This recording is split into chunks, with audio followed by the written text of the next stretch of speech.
Bueno, querido pueblo caleruno y querida comunidad del Pacto Histórico, de la Unión Patriótica, de Maíz, bueno, todos nuestros movimientos a los que hoy hemos invitado para que estén en este proceso tan hermoso. Y seguimos con la parte número 2 que nos hacía falta porque es que tenemos mucho por hablar todavía, ¿no, Bertaneris? Sí, sí. Con nuestra invitada de lujo, con nuestra invitada de primera línea. No de las primeras líneas, pero sí de También, primera línea. también. Bueno, pero sí, no, las primeras líneas hicieron un papel Claro, increíble, claro que precioso. estuvimos. Dígamelo a mí, ¿no? Bueno, vamos hoy con la parte número 2 de esta entrevista y vamos a retomar, Bertaneris, Ujú. lo que hablamos en la parte número 1 referente al tema de que tú nos estabas hablando de que al corrupto hay que llamarlo corrupto. Y las cosas toca llamarlas por su nombre, porque ¿para qué vamos a disfrazar las cosas que no son como si fueran? Ujú. Entonces vamos a retomar esa parte. ¿Cómo ves tú? Bueno, antes de eso vamos a hacer otra pregunta que me parece bien interesante, Bertaneres, y es, como un grupo, como un colectivo como ustedes, ¿cómo se sienten ustedes frente a esta situación tan álgida que se ve en todo en el territorio nacional, pero en el municipio de La Calera? Porque es que el municipio de La Calera es, primero, tiene muchísimo a nivel agrario, a nivel agrario, pues que ha aportado y que aporta a Bogotá referente al campesinado y a otras poblaciones, pero mucha gente de la gran Ujú. élite han tomado como un gran dormitorio venir a La Calera porque es genial, porque está a 20 minutos de Bogotá y entonces han venido aquí al territorio y muchos de ellos con unos nombres bien oscuros que prefiero yo no citarlos aquí. Pero ¿cómo ven ustedes como colectivo, como una fuerza de izquierda? Por eso menciono a todos los grupos, algunos de los grupos de izquierda, ¿cómo ustedes van a enfrentar este tema, Bertaneris? Pues Yami, el tema de la corrupción para nadie es un secreto, digamos, que ha tenido afectaciones profundas, ¿no? En aumentar esa inequidad social y esa desigualdad social de la que hablamos ya en la primera parte. Y eso en el territorio no es distinto. Es muy doloroso, digamos, que siendo un municipio pegado a Bogotá, a la gran capital, ¿sí? Uno mire, por ejemplo, lo que está pasando en este momento con la emergencia por lluvias, ¿sí? Que el tema no es realmente por las lluvias, es el reflejo de la corrupción en el territorio. Entonces, corrupción a muchos niveles. Entonces, uno ve cómo están las vías terciarias. Ya mi llueve un día y ya no son transitables las vías del Se territorio, colapsan. se colapsa. Incluso la vía nacional que comunica con Bogotá y otras regiones, pues no, colapsa, ¿sí? Entonces los niños y las niñas ya no pueden ir a las escuelas, a los colegios, las personas ya no pueden llegar al casco urbano y a Bogotá. La gente que viene de Bogotá o que trabaja en Bogotá ya se siente limitada, además porque tenemos también la vía al Codito, que se llama vía al Codito, pero realmente es la antigua vía a la región Guavio, Que también está abandonada, esa, desbaratada. abandonada, y ahí la gente del sector, sobre todo, Triunfo, Márquez, ¿sí? Están dando San José, las veredas Márquez, San José, Triunfo, están dando una lucha, digamos que hay otras personas de la calera acompañamos, pero realmente es muy lamentable que a hoy, digamos, tampoco es que se haya dado una respuesta efectiva, aún hoy no hay un inicio de las obras, que fue el compromiso, ¿sí? Con la comunidad. Y entonces, Yami, uno dice, ¿qué es esto? Además, el tema de las licencias de construcción en el territorio, Que digamos, ese, yo creo que ese ha sido un plus sí, que ha afectado terriblemente lo que está sucediendo ahora. exacto. Entonces, eso por mencionar algo, pero si uno mira a nivel de educación, es lamentable cómo la educación pública en el territorio la estamos dejando perder, ¿sí? La infraestructura de las escuelas, de los colegios, ¿sí? El tema de junta de padres muy debilitado, el tema de comedores muy debilitado, el tema de profesores suficientes para dar respuesta al El, proceso el educativo. tema de salud, Y pero el Bertaneris, tema de es salud, tenaz. exacto, ¿cómo es posible que nosotros con 36.304 habitantes, Uy, estás muy bien claro, dateada, tanto en zona Bertaneris. rural como urbana, nosotros no contemos sino con un centro de salud. ¿Para 36.000? Sí, 304 habitantes. ¿Y sabes qué? Ese es un centro de salud que cubre solo a 2.000 personas. Es decir, Yamile, eso es lamentable. Es decir, hay que ir a Sopó, a Bogotá, para resolver un tema de acceso a salud y de atención. Entonces, eso nos habla, Yamile, de que hay corrupción en el territorio. Uno no necesita ser el gran técnico, ni el gran académico, ni el gran investigador para saber que hay corrupción. Cuando no se dan garantías dignas, garantías a derechos a los ciudadanos y ciudadanas. Y, por ejemplo, se habilitan en el 2010, en el PBOT del 2010, el Plan Básico de Ordenamiento Territorial del Territorio, cuando este alcalde, que es el actual de hoy, Senén, era el alcalde. Se aprueba ese PBOT y en ese PBOT se habilitan 7 zonas que llaman polígonos de expansión. O sea, el volteo de tierras. Bueno, digamos que el volteo de tierra tiene mucho que ver con cómo tú le cambias o tergiversas la información de un territorio, ¿sí?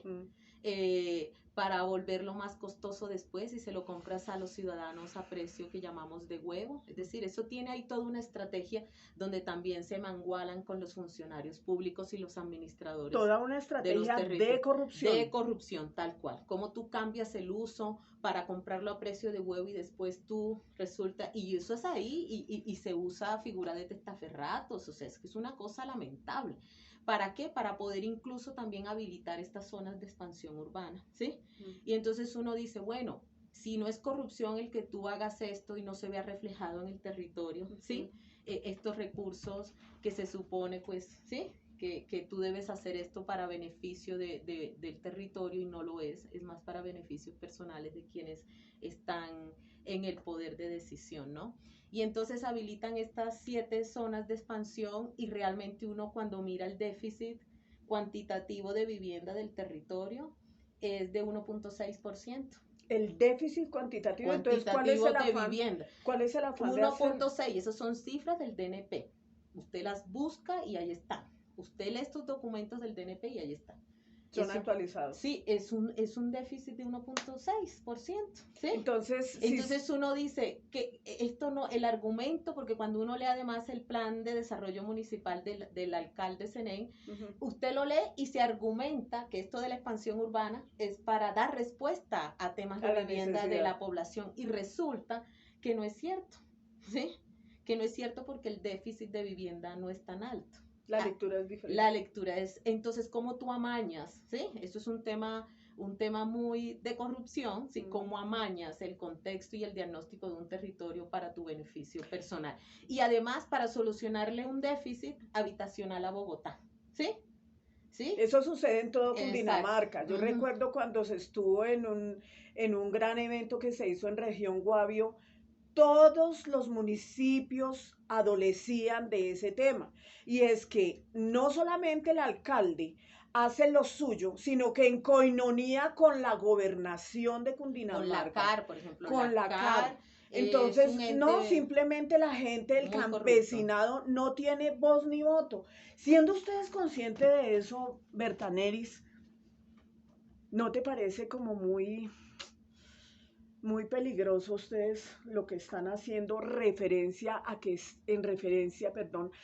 están ustedes, porque es que además son un grupo de personas muy fuertes, a ustedes les tienen miedo en el territorio y les tienen miedo porque dicen las cosas como las dicen, porque no ocultan una verdad, porque ustedes son incomprables en ese hecho. Siendo ustedes conscientes de eso, Bertaneris, ¿qué espera el campesinado, por ejemplo, de Bertaneris y los jóvenes que nos van a acompañar en estas justas de Mitaca? Digamos, yo creo que cuando uno está en esto de la vida política, digamos, y de la defensa de derechos humanos, pero también de defensa o guardianaje de los derechos de la madre tierra, pues yo creo que esto hace parte de esos retos. Es decir, cómo nos podemos enunciar como sujetas y sujetos políticos y no le apostamos a la transformación de los lugares que habitamos o del mundo donde estamos. Y sabemos esto, nosotros no estamos aquí desde la inocencia y desde el desconocimiento, nosotros sabemos en qué territorio estamos y con qué dificultades estamos. Este ha sido un territorio realmente manejado por la derecha, ¿sí? Este ha sido un territorio gobernado históricamente por la derecha, ¿sí? Y por una mirada de desarrollo y por una mirada de la vida que mire dónde nos tiene. ¿Qué se ha priorizado aquí? El interés individual, ¿sí?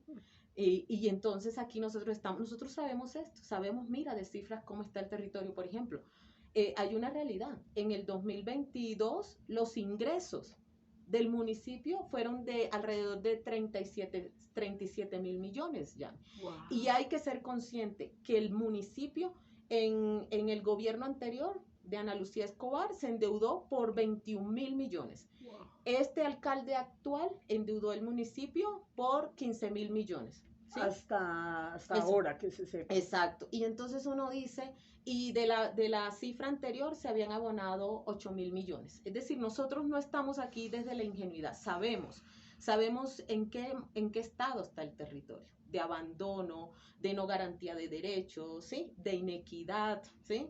Los servicios sociales del municipio prácticamente son inexistentes, la mayor parte de los ingresos del municipio se van en funcionamiento, alrededor de 14 mil millones en funcionamiento. Solamente del en aparato administrativo. Wow. Entonces, digamos, uno ahí tiene que ser realista en cómo estamos, ¿sí?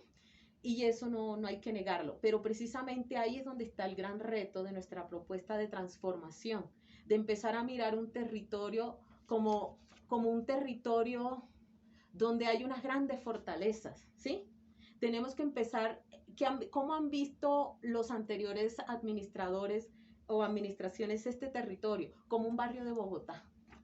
No, a esto hay que verlo como un territorio digno, como un territorio próspero, como un territorio donde podemos todos y todas vivir bien, el buen vivir en el territorio, vivir sabroso. Vivir sabroso. Es decir, ya es hora de que empecemos también a dignificar la mirada que tenemos sobre el territorio. Es un territorio que tiene tierra fértil. ¿Cómo es posible? La mayor parte del territorio rural es tierra fértil en el municipio. ¿Cómo es posible que se priorice la construcción? ¿Sí? ¿Cómo es posible que se prioricen construcciones que están cementando el agua, las fuentes, los cuerpos hídricos? ¿Cómo es posible eso, Yamil? ¿Sí? ¿Y cómo está el territorio? Devastado. ¿Mm? Porque hablamos de que las vías interveredales están vueltas nada. También. Las conexiones viales del casco urbano también están vueltas nada, muchas, ¿sí? Entonces ahí es donde uno se pregunta, bueno, y ese es el gran reto que tenemos nosotros. Nosotros desde el pacto, ¿sí? Le seguimos apostando a la transformación y al cambio. Y sabemos, Yamile, como lo dijimos en campaña para que Petro y Francia ganaran este gobierno, ¿sí? Estas elecciones anteriores, el cambio no se va a hacer de la noche a la mañana, porque es que llevamos más de 200 años, ¿sí? Manejados con unas miradas profundamente inequitativas y violentas sobre el país. Pero los últimos 20 años claramente invadidos por narcoparamilitarismo. Eso no es un tema que uno logre desmontar. Ni es un secreto para nadie, para el mundo. Y eso va a implicarnos, nosotros estamos dando unos pasos de tránsito hacia el cambio. Es lo mismo que estamos proponiendo para La Calera. Ya es hora de empezar a transitar el cambio en La Calera, la transformación real en La Calera, Yamil. Y eso pasa por mirar a La Calera no como el patio trasero de Bogotá ni el barrio de Bogotá. Es como un territorio digno, un territorio maravilloso, un territorio con el que podemos vivir muy bien quienes lo habitamos, pero también poderle brindar condiciones en términos de alimentos, de servicios, en términos de un turismo hermoso y decente con la madre tierra. ¿Sí? Y es que sí, en esa parte, ¿no? En esa parte, por ejemplo, hay algo que muchos bogotanos no saben. Y es que gracias al municipio de La Calera, gracias al territorio del municipio de La Calera y gracias a todos los ejes que tenemos alrededor, Bogotá se surte de agua de acá. Y ahora resulta que a los propios calerunos les suben los servicios del acueducto, por ejemplo. Es imposible ver cómo los desastres ambientales y ecológicos que hay aquí en el territorio han venido devastando pues no solamente La Calera, sino también la vía Bogotá. ¿tú cómo ves ustedes mejor? Ujú. Y digo ustedes porque son un colectivo, Sí, vuelvo otra vez, y nuestras propuestas son colectivas. porque Ujú. es importante poner un candidato del pacto histórico en la alcaldía. Mira, además de esto mismo que venimos argumentando, es decir, es claro que la mirada con la que se ha manejado el territorio no ha funcionado para el territorio. No ha brindado garantías ni buen vivir a quienes habitamos el territorio. Eso es claro. Eso significa que es urgente un cambio ya, ¿sí? Y entonces ahí es donde uno dice, bueno, ¿y el pacto? El pacto es el tránsito hacia ese cambio que tanto necesitamos. Pero hay un elemento muy importante, Yami, que no hay que descuidar. Y es, el municipio no tiene suficientes recursos para enfrentar ese cambio. Es así de sencillo. No hay suficiente recurso para darle un giro en políticas, en programas, en proyectos, ¿sí? Que empiecen a dar un cambio fuerte en el territorio. Ahí es donde se vuelve muy importante que personas, que el pacto histórico, ¿sí? Sea gobierno en el territorio. ¿Por qué? Porque eso nos tiene una línea directa con el gobierno nacional. Porque vamos en esa misma línea del Plan de Desarrollo Nacional Colombia, Potencia Mundial de la Vida. Hay una articulación directa, ¿sí? Porque es que nosotros no somos pacto porque hay la marca, no, nosotros somos pacto porque vamos genuinamente, políticamente conectados con la misma línea que ha planteado el gobierno nacional y el pacto histórico nacional. Entonces, ahí hay unas garantías de articulación, ¿sí? Y de recursos también, ¿sí? En esa articulación. Que pueden Sí. ampliarse, dirías tú. Sí, claro, que pueden ampliarse, que podemos articularnos y volver una realidad, eso que se plantea a nivel nacional en territorios como La Calera, ¿sí? Porque comprendemos y porque estamos en esa misma línea de lo que buscamos. Qué lindo. ¿Sí? Que es vivir sabroso. Yo quiero que toquemos un tema que no solamente pertenece al municipio de La Calera, sino que está sucediendo, Bertaneris, en todo el territorio. Y como la gente del pueblo se da cuenta, somos mayoría las mujeres en La Calera, ¿no? Claro. Somos mayoría las mujeres en La Calera. Sí. Que vivan las mujeres. Y somos mayoría en juventudes en el municipio de La Calera. Y eso es una cifra bien importante porque uno se da cuenta que los pelados no son bobos. Los pelados están leyendo, los pelados están viendo los procesos, las mujeres están viendo los procesos y lo que tú acabas de mencionar es súper claro. Está perfectamente calcado que lo que se ha hecho hasta el día de hoy con los gobernantes de las mismas, con las mismas y en las mismas, no han logrado absolutamente nada.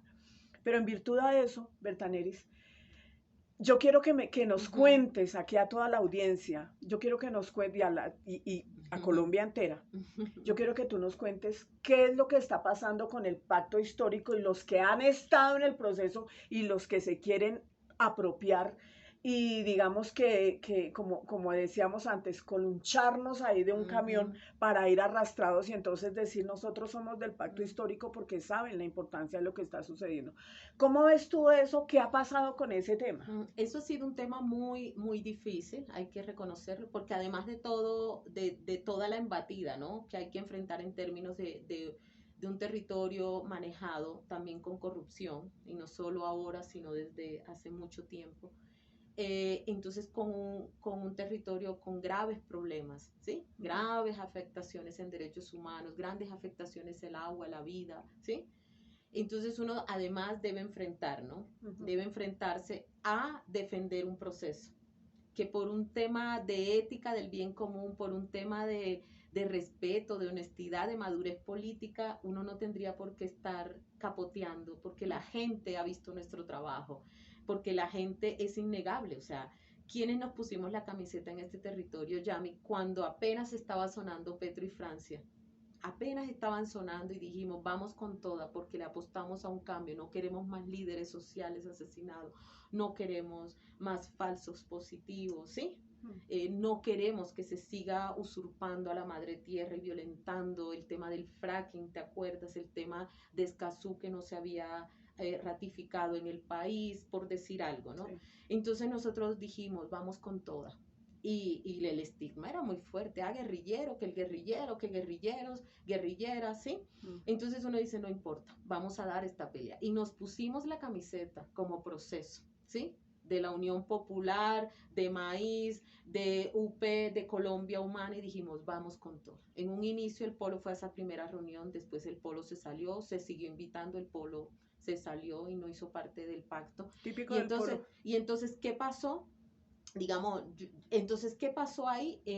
Claro, nosotros hicimos una campaña muy fuerte desde el arte en calle, pedagogía también en redes, recorrimos Oriente, recorrimos el Guavi, acompañamos al compa Petro y Francia donde fueran, aquí a Cundinamarca para decir no están solos, sacamos versión de periódico enfocado en el pacto, hicimos murales, ollas comunitarias, lanzamos la Casa Petro Francia, nos preparamos para ser testigos, nos inscribimos para ser jurados y juradas, es decir, muchas cosas, festivales del agua, es decir, fiestas por el cambio. La última fiesta que hicimos del cambio fueron más de 12 horas de trabajo. Pero en ¿sí? esa última fiesta que se hizo, porque es que eso uno puede decir, ay, es que yo soy del pacto, no sé qué, muéstreme con cifras, datos y hechos, muéstreme fotos, muéstreme videos, muéstreme la gente que trajeron, eso solamente lo pueden mostrar ustedes, y entre otras cosas, yo quiero preguntarte ya para terminar, Bertaneris, uno de los ataques tremendos que ustedes recibieron, donde yo no sé qué resultados ha tenido el ataque terrible que estuvo al borde de la muerte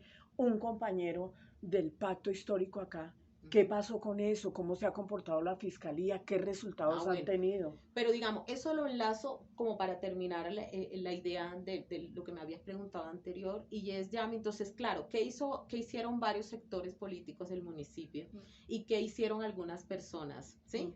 Que se supone son cercanas a la mirada del pacto? Entonces dijeron, no, vamos a esperar cómo le va a Petro y al pacto en Congreso y en consultas. Y ahí decidimos qué vamos a hacer. Entonces, claro, como el pacto tuvo una votación en Congreso acá y en consultas alrededor de casi 2.500 votos, fue el más votado. El pacto fue lo más votado en La Calera, en Congreso y consultas. Claro, ahí entonces ya se volvió esto una marca reconocida, importante, muy apetecida para esta gente oportunista. Y entonces, claro, ahí sí, no, es que somos pacto, y crearon otro grupo ahí como un comité, sí, no se atrevieron a llamarlo pacto porque sabían lo que iban a enfrentar, porque nosotros, si algo hemos dicho siempre, nosotras y nosotros no robamos nada a nadie, defendemos el trabajo que hacemos. ¿Por qué? Porque cuando usted en el nivel local permite que gente oportunista, clientelista y corrupta se trepe a los escenarios políticos disfrazándose de izquierda y de progresistas, usted está siendo cómplice para que luego llegue esto a nivel nacional. Imagina. Y tengamos lo que hemos tenido estas décadas y estos siglos en Colombia, ¿sí? Entonces nosotros dijimos, no, si nosotros a nivel local no defendemos esto, nadie lo va a venir a hacer. Y por eso hemos defendido el pacto histórico con garra y corazón en el territorio. Qué lindo. Y ha sido una pelea dada abierta, porque nosotros aquí damos nuestras peleas de frente, ¿sí? Es nuestro estilo. Gústele o no a muchos, es nuestro estilo de hacerlo, ¿sí? Porque creemos que la política debe ser un ejercicio transparente y lo más de cara al mundo y a la gente. Entonces, claro, eso como para cerrar un poco qué es lo que ha pasado y cómo nosotros hemos tenido que defender este proceso, porque eso no es tan sencillo como decir, ay, pero qué conflicto. No, hay que defender el trabajo. Además que suena romántico, pero en la vida práctica es durísimo. Tiene uno que dejar mucho de lado la familia, tiene que dejar uno de lado el trabajo, tiene que mirar uno cómo resuelve de su propio bolsillo, porque no se puede decir que aquí no se recibió dinero que nos haya acompañado, porque todos sabemos que el gobierno nuestro gobierno ahora, pues todo el mundo aportó, pero a ustedes, yo siempre los vi que les tocaba resolver con sus propios trabajos, con sus propias profesiones, con su propia vida, pero no faltó el oportunista que sí iba y pedía a nombre del pacto histórico, se aprovechó incluso de un campesino y le sacó una fuerte suma de dinero a nombre del pacto y muchas personas a nombre del pacto y se robó ese dinero. Entonces, por eso era que yo quería decirte referente, por ejemplo, a los actos de corrupción, de amenazas y de agresiones que ustedes han recibido. Exacto. Eso, por ejemplo, es una violencia, claramente. Una persona que en sus inicios estuvo en el pacto, cuando le empezamos a preguntar, venga, ¿qué pasó con un recurso que llegó a través suyo? ¿Sí? para la campaña, de dónde viene, cuánto dinero es, porque nosotros manejábamos, todos aportábamos de nuestro bolsillo un fondito común para las acciones, que cuando íbamos para las veredas, que gasolina, que llevemos alimento, que por decir algo, o para el periódico, que para la impresión, que para, ¿sí? O para ir a estas correrías, que se necesitaba recursos, ¿sí? Entonces era eso. Y cuando le empezamos a pedir cuentas, no nos supo dar cuenta. ¿Y sabes qué hizo? ¿Qué? Se quedó con gran parte del recurso y cómo es, y se fue para el otro combo. Se unió con el otro combo para armar este otro grupo, ¿sí? Y él es Uriel Martínez. Es que yo lo he denunciado públicamente y ya se radicó ante el ente de Colombia Humana, porque él es un miembro de Colombia Humana acá en el territorio, un afiliado, y entonces este personaje ya se radicó una carta de 8 páginas, la radicó uno de los compañeros, una denuncia a este personaje ante Colombia Humana, y hemos tenido que ponerlo y exponerlo en redes porque aún no hay respuesta. Y nosotros estamos decididas y decididos a que este personaje no siga haciendo esto, porque lo ha hecho históricamente en el municipio. Y ya llegó el momento de que personajes como este se les ponga límite, que no puedan seguir jugando. Y no es que sea una injuria, no es que sea una calumnia, es una para nada, porque es real, que cuando yo me atrevo a dar nombres es por algo. Y me parece hermoso en el sentido de que nosotros no, ay no, entonces como es de la Colombia Humana, vamos a hacer como el gato, ¿no? Vamos a taparla, no. Aquí hay que exponer la corrupción. Si aún esta corrupción se disfrazara dentro de nuestras líneas, y si se les va yendo pues la ambición, lo siento, lo lamento, pero esa no es la forma como se debe comportar un personaje, llámese de derecha, llámese de izquierda, en el trabajo, en la oficina, en su casa. Tenemos que aprender a denunciar, porque la corrupción empieza en nuestras propias casas. La corrupción empieza en nuestros votantes cuando nosotros vamos a contarles, porque estamos, entonces, si el votante nos empieza a decir, ¿y qué me van a dar? Y el tamal y la teja, ahí es donde nosotros tenemos que empezar a cambiar, y eso nos lo han manifestado jóvenes. Hemos tenido la oportunidad, yo he tenido la oportunidad, ustedes lo saben. A mí me tocó tomarme este papel de periodista, porque yo me di cuenta que era increíble la cantidad de periodistas con títulos, supertítulos, de todo, que decían mentiras y que trabajaban al servicio de la mafia y decían lo que se les daba la gana. Entonces yo dije, bueno, si un presidente de Colombia puede ser presidente siendo un completo idiota, un inútil, un facho, ¿por qué yo? Como Duque. A ese me refiero.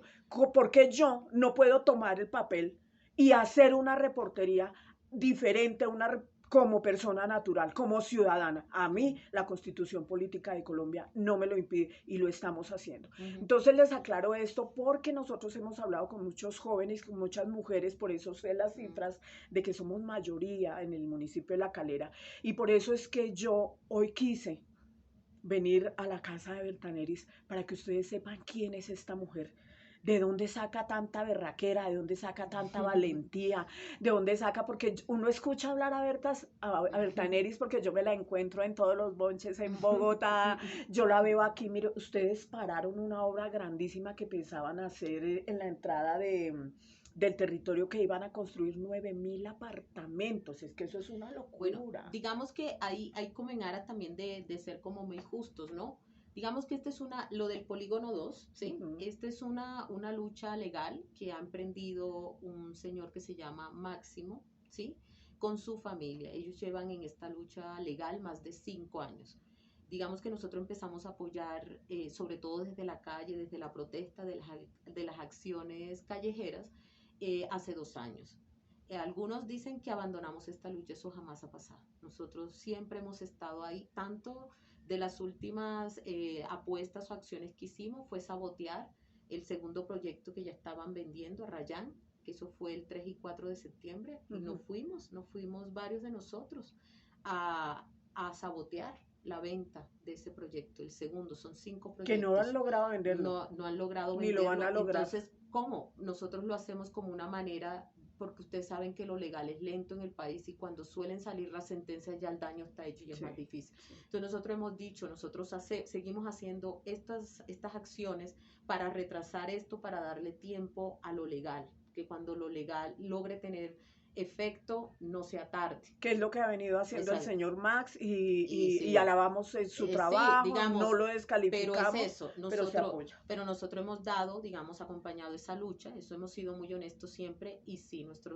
digamos que hacer esas acciones callejeras ha puesto en riesgo la vida de varios compañeros y compañeras, claramente, pero también es cierto que gracias a esas acciones ha sido más visible. También hoy mucha gente del territorio sabe lo que está pasando ahí y eso se debe gracias a esas acciones callejeras y a esas protestas y ya esas acciones de saboteo de la venta de estos proyectos. Eso es innegable. Y hay una cosa, Yami, que faltó ahí como enlazar y fue la embatida que vivimos como pacto histórico cuando fue violentado nuestro compañero, casi asesinado. Eso fue en la fiesta del cambio, fue la última acción para el cierre de campaña, porque fue una semana antes de las votaciones, ¿sí? Y pues Yami, nosotros ahí tenemos varias hipótesis. Fue muy curioso que esperaran a que ya estuviéramos recogiendo el lugar a medianoche, sí, eran como las 12, ya habíamos apagado todo, estábamos recogiendo, limpiando el lugar, dejándolo organizado porque nos los habían prestado y eso siempre ha sido nuestra costumbre, limpiar todo espacio que usamos.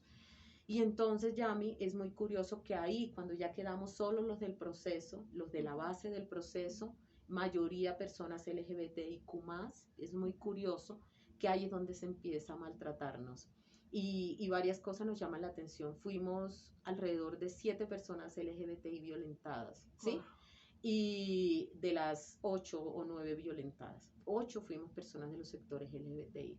Entonces se empezó a difamar mucho, a decir que entre nosotros mismos nos estábamos agrediendo y eso es mentira, mire, y que éramos unos violentos y eso es mentira, cuando la persona que nos violentó a todos salió ileso, salió sin un rasguño ya. ¿Qué ha pasado con ese personaje? Entonces, pues nuestro compañero pues sigue en proceso de rehabilitación ya, un proceso muy, muy duro, muy doloroso. Además, y digamos además lo legal, él pues, es un profesional sí. que era, es decir, su clínica odontológica era lo más prestigiosa o es lo más prestigioso que hay aquí. Él ha podido seguir trabajando. ¿Qué ha pasado No, él está Alfredito? Él está en proceso de rehabilitación, ¿sí? Y bueno, digamos que la familia es quien más información tiene, como más detallada y más profunda, ¿no?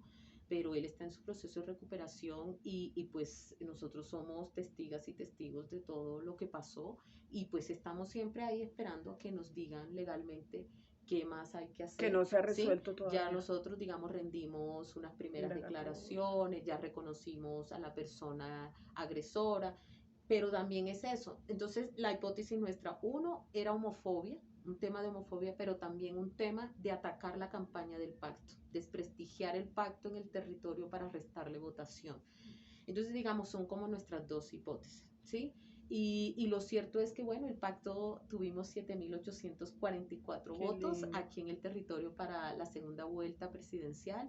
Este señor Hernández, Rodolfo Hernández, ganó en el territorio por alrededor de unos 300 votos, que para toda la maquinaria y toda la complicidad que tuvo de la alcaldía municipal, realmente para mí es una derrota, como tú lo dices. Entonces, digamos que ahí está. Eso es un tema, claro. Bueno, yo sí me siento, nuevamente lo repito, me siento muy honrada de que me hayas abierto las puertas de tu casa, veo alrededor de tu casa verde, tus animales, el espacio donde tú trabajas, donde tanta gente que viene, mis tantas animales mujeres, o yo soy humana, más bien. sí, tanta gente que viene aquí a tomar de tu trabajo como profesional. Uno ve a Bertaneris rodeada de libros, rodeada de frutas, rodeada de plantas, rodeada de un espacio muy lindo que denotan lo que es Bertaneris. Y ese es el motivo por el que yo quería hoy mostrarles a todos ustedes quién es esta mujer. ¿Quién es esta gran luchadora? ¿Quién es esta dirigente social?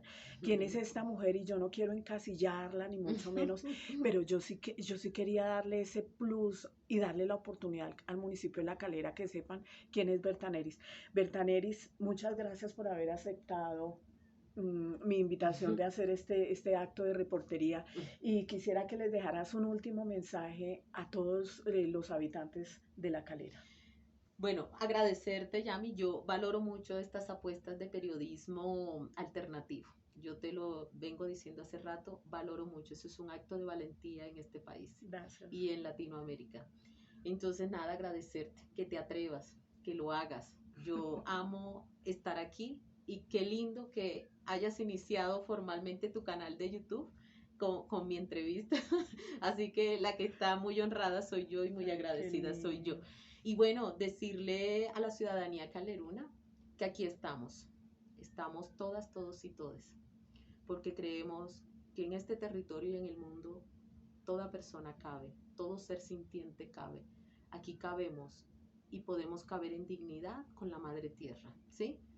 Eso por un lado, decirle que no les asuste el cambio, ¿sí?